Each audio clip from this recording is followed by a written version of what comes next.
En las 2 semanas previas estuvimos viendo un poquitito cómo está funcionando la globalización en este momento, qué características tiene, qué lugar le asigna a los países periféricos. La semana pasada trabajamos un poquito más en contexto sudamericano, y pensamos un poquitito que fue dentro de ese contexto el kirchnerismo como uno de los tantos fenómenos que se dieron en la región de rechazo de las políticas neoliberales y de intento de defendernos, de protegernos, de sostener algún grado de civilización más alto en nuestras sociedades. Me parece que siempre es bueno recordar que todo este esfuerzo que se hizo en Argentina, en Brasil, en Bolivia, en Ecuador, en Venezuela, debe ser obligatoriamente inscripto en el contexto de un mundo neoliberal, donde las reglas del juego universalmente son globalmente a favor del capital, en contra de los trabajadores, en contra de la capacidad del Estado de regular la economía.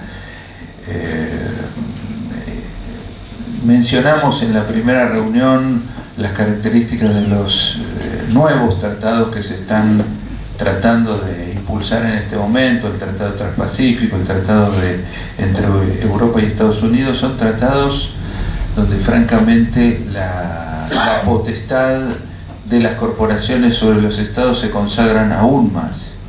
Esta es la dirección que ha tenido todo el tiempo la economía mundial en los últimos 35 años, y esto es bueno remarcarlo, porque en ese contexto es que en América del Sur se avanzó o se intentó avanzar en la dirección contraria.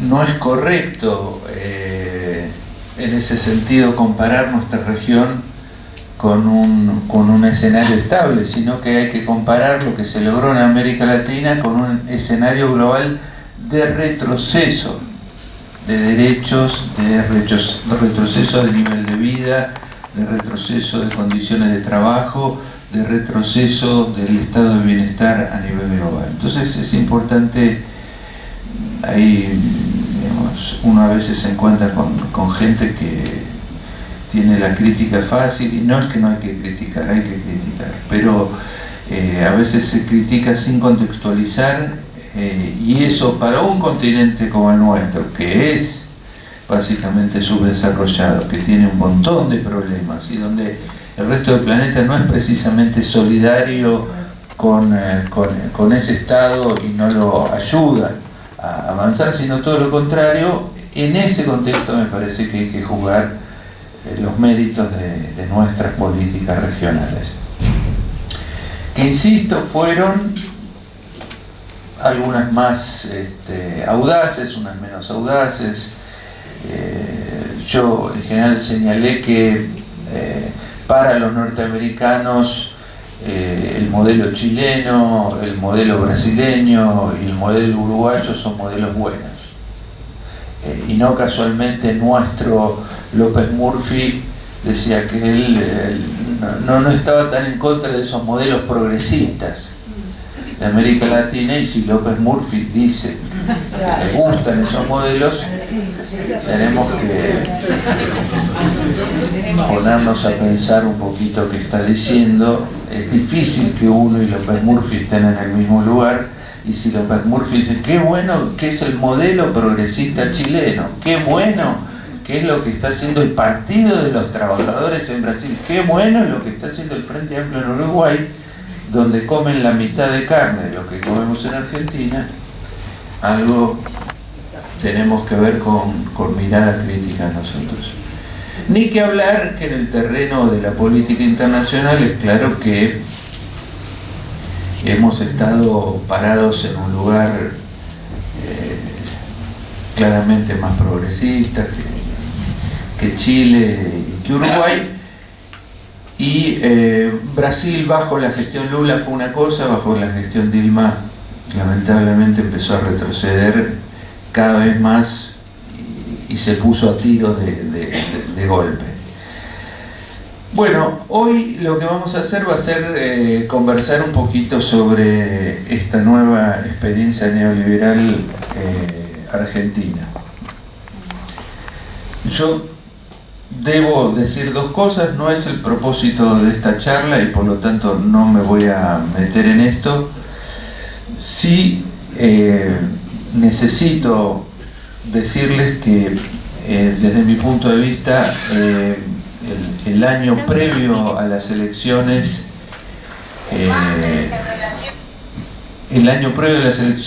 desde mi punto de vista hubo muchos problemas adentro del Frente para la Victoria que deben ser en algún momento analizados, pensados, discutidos. No se puede seguir todo para adelante sin pensar qué pasó ahí. Me parece que ahí está la semilla de la derrota. Y no lo digo en el terreno económico, que yo insisto que el último equipo que acompañó a Cristina, encabezado por Axel Kicillof y otros compañeros, con los cuales no tengo ninguna relación personal, aclaro, y no tengo ninguna razón en particular para defenderlos, pero entiendo que, dadas las condiciones que ellos recibieron la gestión, hicieron un papel más que decoroso. Recordemos que ellos entran en una situación de emergencia en 2013 y conducen a la economía en un contexto que el poder económico concentrado estaba tratando de generar un golpe de mercado contra el gobierno nacional. Ellos tuvieron la suficiente pericia para controlar esa situación y llegar con niveles de inflación razonablemente bajos en un contexto que todos empujaban a otra cosa, evitaron una mega devaluación, lograron una cierta reactivación económica y entregaron una gestión ordenada cuando era claro que los sectores dominantes en Argentina querían inducir un golpe de mercado. Digamos, ellos tienen ese modelo muy exitoso que fue la hiperinflación de 1989, que para ellos, aparte que fue un negocio extraordinario para los bancos, se deshicieron de un gobierno que no les había entregado todos los resortes de la economía y pusieron un gobierno que sí les entregó todo, como fue el gobierno menemista. Entonces ahí me parece que, fíjense que esa experiencia de 1989, de una hiperinflación en la cual ellos fueron protagonistas centrales, lograr tirar abajo un gobierno democrático, que ese gobierno democrático se vaya sin decir me están tirando, es el crimen perfecto. Y lo hicieron y les quedó el modelo en la cabeza, y por supuesto que este es el destino natural de todo gobierno democrático y progresista en la Argentina, hasta que no se erradique esa capacidad del poder económico de poder golpear. Desgraciadamente no se hizo, y después de 12 años de gestión nos encontramos un último tramo de gestión donde de vuelta se intenta promover un golpe de mercado vía corrida cambiaria.